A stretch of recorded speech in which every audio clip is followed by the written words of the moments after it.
Hi again, Risa here, back with another episode of Ask Risa. This is my weekly series where I discuss some common wedding planning questions and give you advice on things that you might be needing advice on. I'm a wedding planner based in Sacramento, and this is part 2 in my sustainability series. Last week, I was talking about how to cut waste when it comes to stationery and other paper products in your wedding. And this week I am going to talk about how to reduce waste with florals and decor. So if you're worried about reducing the carbon footprint of your wedding or being more sustainable with your wedding, this is the series for you. You can find last week's video on my YouTube channel along with all the other videos in this series that have come before it. So flowers, huge waste at the end of the night with flowers because they look gorgeous. I absolutely love flowers, love it when my clients want to use tons of flowers, but I do feel bad. Some of them definitely go to waste at the end of the night. We do what we can to not let that happen, but it's definitely challenging. So the number one tip for having a sustainable wedding is to use locally grown flowers that are in season for where you live. Obviously, if you use flowers that have come from far away, they have to travel a greater distance to get to where you are, so that makes them more carbon intensive. There's more emissions that are going into getting those flowers to you. I'm lucky, I live in Sacramento, and we are just at the tip of the Central Valley of California, where we grow a lot of food that is consumed in America and a lot of flowers. I work with a number of florists and floral designers who actually grow their own flowers on their own farms, which is amazing. Not everybody has the luxury of doing that, but America still has a lot of fertile ground. So even if you live in like New York City, there's probably florists in upstate New York or out in the Hudson Valley that are growing flowers. So this is something to talk to your florist about. Find out where they source their flowers. If they're growing them themselves, perfect. I mean, that's the ideal scenario.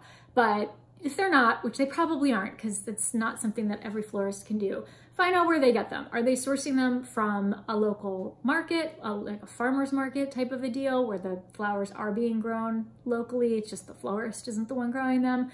Or are they getting them through a wholesaler? If they are, they probably have almost no say or control over where the flowers come from, but it's at least something that you can inquire about so that they know you're concerned about it. And, you know, maybe you can find a florist that only uses locally grown, sustainably, you know, organically treated flowers if that's what you're looking for.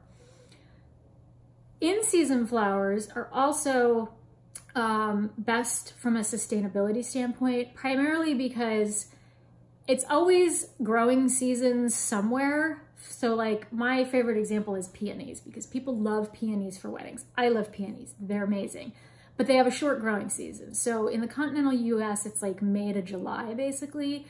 But if you are having a fall wedding, like an October wedding, and you want peonies, clearly you're not gonna get California peonies. You can't even get Alaska peonies. Surprisingly, Alaska is a big growing place for peonies. You can't even get Alaska peonies in October.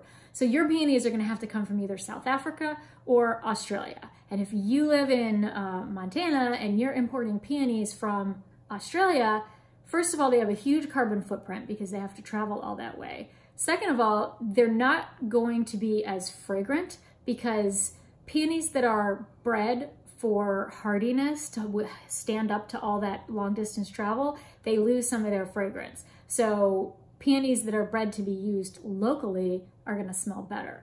Plus, they're gonna be more expensive because your florist has to pay more for flowers that are coming from Australia, and then they're gonna charge you more for those same flowers. So that's another reason why it's good to use in-season blooms. It has nothing to do with sustainability, just from a pure budget standpoint. But local in-season blooms are gonna be your least carbon intensive choice when it comes to flowers. So let's say you've chosen the most sustainable flowers you can. They're local, they're in season, they were grown organically, no pesticides or anything like that. Great. Well, you still have the problem at the end of the wedding. You've got all these flower arrangements, and what are you going to do with them? You don't want to just throw them out. That would be a huge waste. So one thing is family members often like to take home arrangements, pretty up their house for a few days or a week after the wedding. That's great.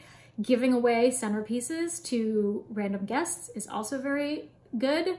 you can either put something under the plate, at one plate at each table, and whoever sits at that spot gets to take home the centerpiece, or you can make a game out of it. I've worked with a DJ in the past. They do this like dollar game where one person at each table takes $1 out of their pocket and they pass the dollar around. It's kind of like a musical chairs thing. And then whoever ends up with the dollar when the game is over wins the centerpiece and gets to take it home. So at least the centerpieces are going somewhere and they're not just gonna go right in the garbage. They may eventually when they die. There are organizations that will come and pick up your flower arrangements and take them to like hospitals and homeless shelters and places that are a little depressing and could use a little dressing up with flowers and a little prettiness. So you can reach out to those organizations and make arrangements to have your arrangements picked up, no pun intended. You still have the problem of what happens to the flowers when they die, because they will eventually die, and that's where you can encourage people to compost them, whether they are being picked up by one of these organizations or being taken home by your guests. If you want to encourage everyone, flowers are highly compostable. Maybe their community picks up the flowers or the yard waste like my community does. They just put the flowers in the yard waste bin and trash collection comes, picks them up and composts it. Maybe they compost at home and they can make use of them that way. Or, you know, if you live in a house and have a yard, just throw the flowers under a shrub somewhere. They will eventually decompose and give the soil some nutrients. So they are definitely highly degradable. So you don't have to throw them in the trash and let them end up in the landfill. So that's flowers, but there are still lots of options if you want to go a different route and not do flowers. So green plants, you can use large potted plants as sort of demarcation of your ceremony spot, flanking your arch or something like that. You can use plants as centerpieces. Orchids make really pretty centerpieces, especially because on each stem of an orchid, you tend to have multiple blooms. So just one plant could have all kinds of little blooms on it. And that would be a really great item to send home with a lucky guest from each table as an orchid centerpiece. You can also do groups of small potted plants or herbs or succulents or air plants. And those are actually super nice because they can serve multiple purposes. So imagine you've got little pots of basil and oregano and rosemary and all kinds of good smelling herbs. You have them all arrayed together on a table and each one has a tag. And the tag is the escort card. So your guests go to the table, they find their plant with their name on it, they take their plant to their table and they put it down. And once everybody sits down, the table is now decorated with plants or herbs that smell really good. And then they also take it home as their take-home favor. So it's been the escort card, it's been the table decor, and it's been the favor. It's done triple duty, and you only had to buy one thing, and they can take it home and either keep it on their windowsill or they can plant it in the ground. That's the most sustainable wedding decor I have ever been able to think of. So that would go a long way.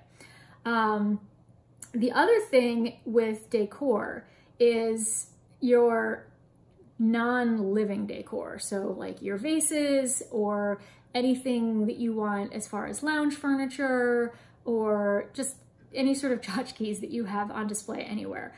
Rent as much as you can rather than buying it, because if you rent it, then you know it's getting used over and over again, and so the energy that was used to make that product gets amortized over its life, which is longer when it's being used multiple times, and you know new things aren't having to be generated. If you do really want to buy stuff, then hit up the local antique shop or thrift store, especially for things like vases, or if you want to do like mismatched china or something like that.